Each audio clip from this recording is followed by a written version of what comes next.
In this video, I am going to discuss the principles of insurance. While making the insurance contract, the insurance company and insurer are required to observe some guiding rules and conditions. These guidelines and conditions are called fundamental principles of insurance. These principles are common to all types of insurance contracts. However, only the principle of indemnity is not applicable to life insurance. These principles are categorized into two. The first one is primary principles and second one is secondary principles. Utmost good faith, insurable interest, indemnity, probability and cooperation. These principles comes under the primary principles of insurance. Contribution, subrogation, cause proxima and mitigation of loss comes under the secondary principles of insurance. Let me discuss all these principles in detail. First of all, the primary principles of insurance. These are the main and important principles of insurance which were applied when the concept of insurance originated. These principles are as under. The first one is principle of utmost good faith. Both parties, insurer and insured, should enter into contract in good faith. Insured should provide all the information that impacts the subject matter, and the insurer should provide all the details regarding insurance contract. For example, Arun took a health insurance policy. At the time of taking policy, he was a smoker and he didn't disclose this fact. He got cancer. Insurance company won't pay anything as Arun's didn't reveal important facts. In the case of life insurance, the insured must reveal the true age and detail of the existing illness or diseases. If he does not disclose the true fact while getting his life insured, the insurance company can avoid the contract. Similarly, in case of the insurance of building against fire, the insured must disclose the details of the goods stored if such goods are of hazardous nature.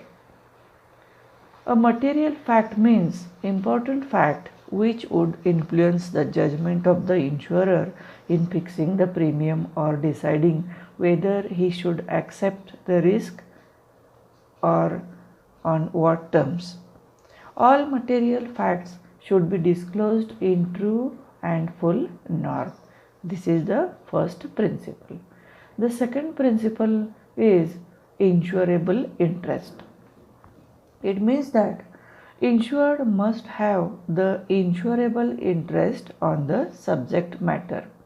In case of life insurance, spouse and dependents have insurable interest in the life of a person. Corporations also have insurable interest in life of its employees. In case of life or marine insurance, insured must be the owner both at the time of entering into insurance contract and at the time of accident. For example, in life insurance, a man cannot insure the life of a stranger as he has no insurable interest in him, but he can get insured the life of himself and of persons in whose life he has a pecuniary interest.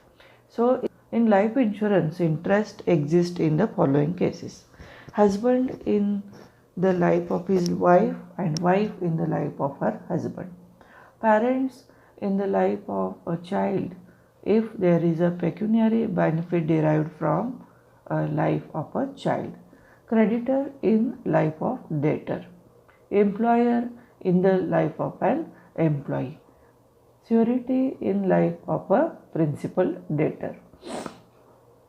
In life insurance, insurable interest must be present at the time when the policy is taken. In fire insurance, it must be present at the time of insurance and at the time if loss is subject matter. In marine insurance, it must be present at the time of loss of the subject matter. The third principle of insurance is principle of indemnity. The indemnity says that insured can't make any profit from the insurance contract. Insurance contract is meant for coverage of losses only. Indemnity means a guarantee to put the insured in the position as he was before accident. This principle doesn't apply to life insurance contract. For example, a house is insured against fire for rupees 50,000. It is burned down and found that the expenditure of rupees 30,000 will restore it to its original condition. The insurance company is liable to pay only rupees 30,000. The fourth principle is principle of probability. The theory of probability in statistics is helpful in knowing the chances of losses and the amount of risk therefrom. This theory is used by the insurance company to calculate the risk involved in an insurance contract. The amount of premium is calculated on the basis of risk in insurance contract. The fifth primary principle is principle of cooperation. Principle of cooperation refers to voluntary coming together of people to solve common problems through joint efforts. In insurance scheme, the people whose life and property is exposed to a common risk come together voluntarily and form a common fund by contributing premium in proportion to the risk involved. The actual loss, if any, of such members is compensated from such common fund. Thus, the loss of few people contributing to such fund is shared by all. Thus, the principle of cooperation, one for all and all for one, is used in the insurance scheme. Now, the secondary principles of insurance. These secondary principles are the additional principles evolved out of primary principles. They are used in settlement of claims of insurance in such a manner that the insured should not take the undue advantage from the insurance contract in case of actual loss. These principles are as under the first one, principle of contribution. It means that in case of insured took more than one insurance policy for the same subject matter, he or she can't make profit by making claim for same loss more than once. For example, Anvit has property worth rupees 5 lakhs. He took insurance from company A worth rupees 3 lakhs and from company B rupees 1 lakh. In case of accident, he incurred a loss of rupees 3 lakhs to the property. Anvit cannot claim rupees 3 lakhs from A, but after that he can't make profit by making a claim from company B. Now company A can make a claim from company B for proportional loss claim value. The right of contribution arises when there are different policies which related to the same subject matter. The second one is the policies cover the same period which caused the loss. And if all the policies are in force at the time of loss and one of the insurers has paid to the insured more than his share of loss, at that time the principle of contribution is applicable. The next principle is principle of subrogation. According to this principle, after the insured is compensated for the loss caused by the damage to the property insured by him, the right of ownership to such property passes to the insurer after settling claims of the insured in respect of the covered loss. For example, Ram took an insurance policy for his car. In an accident, his car totally damaged. Insurer paid the full policy value to the insured. Now, Ram can't sell the car in scrap. One more example. Suppose furniture is insured for rupees 1 lakh against fire. It is burned down and the insurance company pays the full value of rupees 1 lakh to the insured. Later on, the damaged furniture is sold for rupees 10,000 by the owner.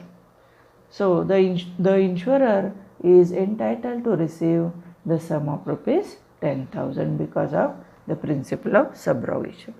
A loss may occur accidentally or by the action or negligence of third party.